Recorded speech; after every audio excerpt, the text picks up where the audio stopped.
नमस्कार, वंदे मातरम। मेरा नाम शिखर है। मैं आज एक जो मुझे समस्या समझ में आई मैं वो आप सबके सामने लाया हूँ। और भारत देश के प्रधानमंत्री माननीय नरेंद्र मोदी जी और हमारे राज्य के मुख्यमंत्री माननीय योगी जी से मैं ये पूछना चाहता हूँ, ये अपील भी है हमारी सब विद्यार्थियों की ओर से कि सब जगह वो लोग योगदान दे रहे हैं। सरकारें हर जगह अपना प्रयास कर रही हैं, हर क्षेत्र में सफल हैं। इस महामारी में, इस वैश्विक महामारी में जो कोरोना संकट हमारे बीच आ पड़ा है और पूरा विश्व इससे झेल रहा है, भारत की स्थिति जो है अब तक वो फिर भी सही है, संतुलित है। हर जगह आप जो है कुछ भी प्रयास करें वो सफल हो रहे हैं और जो भी रहा अब तक सही रहा। हर सरकारों के प्रयास अपनी जगह उत्तम रहे हैं। लेकिन मैं एक चीज़ देख रहा हूँ, कुछ चीज़ें मुझे सुनने में ऐसी आ रही हैं कि और ये पूछना चाहता हूँ कि शिक्षा की ओर आप लोग का क्या योगदान है? भारत में शिक्षा की ओर आप लोग क्या प्रयास कर रहे हैं? शिक्षक को आप सैलरी देते हैं,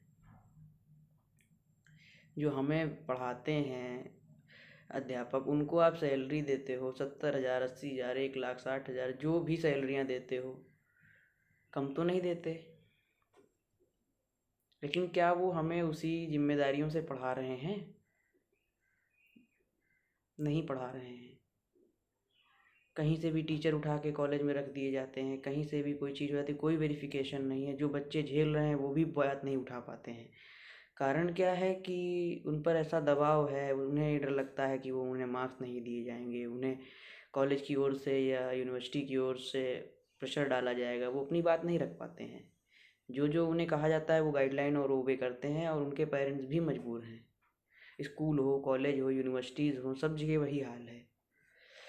और आप योगी सरकार से मैं ये पूछना चाहता हूँ कि आप श्रमिकों को बुला रहे हैं, योगदान दे रहे हैं, उन्हें लाने में मदद कर रहे हैं। शिक्षा और शिक्षा शुल्क क्यों लिया जा रहा है इस महामारी में? जहाँ पर एक धर्म कहता है, एक हमारी नियति कहती है कि हमें वहाँ शुल्कहीन करना चाहिए, वहाँ शुल्क नहीं लेना चाहिए। वो समाज का एक बहुत ही भविष्य है, हमारा बहुत ही ज़रूरतमंद तबका है, विद्यार्थी, जिनकी ओर कोई ध्यान नहीं देता। ना आप दे रहे हैं, ना कोई आपकी सरकार का मंत्री दे रहा है। जिसके पास भी ये समस्या है उससे पूछिए आप वो कैसे झेल रहा है। मैं जिस भी परिवार से हूँ, मेरे पिता सरकारी नौकरी में है, मैं सैलरी दे सकता हूँ क्योंकि आपकी सरकार उन्हें सैलरी दे रही है। लेकिन स्कूल को जब हमने फ़ीस जमा कर दी साल भर की, कॉलेजों को हमने फ़ीस जमा कर दी है, अब क्या आपसे एग्ज़ाम शुल्क की रियायत नहीं दी जा सकती? जो 2,500 से 3,000, 4,000 रुपये हम बच्चों से लिए जाते हैं, उनमें आपको छूट नहीं है देने की? चलिए मान लीजिए मैंने दे दिया, मैं दे सकता हूँ, मुझे मिल गई।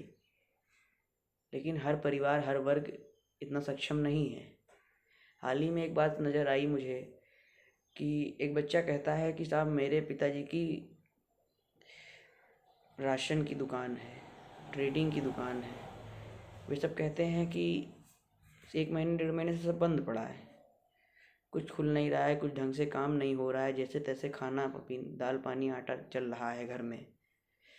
तो क्या आप बताएंगे वो फीस कहाँ से देंगे? और भारत देश में होते हुए जहाँ गुरुकुल व्यवस्था रही, वहाँ पर हमें खुद ही पढ़ने के लिए अब शुल्क देना पड़ता है, खुद की पढ़ाई के लिए। क्या गवर्नमेंट, क्या सरकारों के पास इतना धन नहीं है कि वो शिक्षा की ओर भी दे सके? शिक्षा की ओर उनके पास कोई बजट नहीं है। मेरा बस इतना कहना है कि आप सब क्या कर रहे हैं, क्या करेंगे, क्या नीतियां हैं आपकी, वो मैं नहीं जानता। ना इतना मुझे उस पर विश्लेषण करना है, ना मैं किसी पार्टी से हूँ, ना किसी मुहिम से जुड़ा हूँ। मैं एक आम नागरिक हूँ और ये अपील करता हूँ कि बच्चों से शिक्षा के उपरांत जो भी फीस ली जा रही है, जो भी शुल्क लिए जा रहे हैं किसी भी तरह के, उन्हें माफ़ किया जाए, उनसे शुल्क ना लिया जाए और विशेषकर एग्ज़ामिनेशन फ़ीस पर छूट दी जाए, कम लिया जाए। धन्यवाद।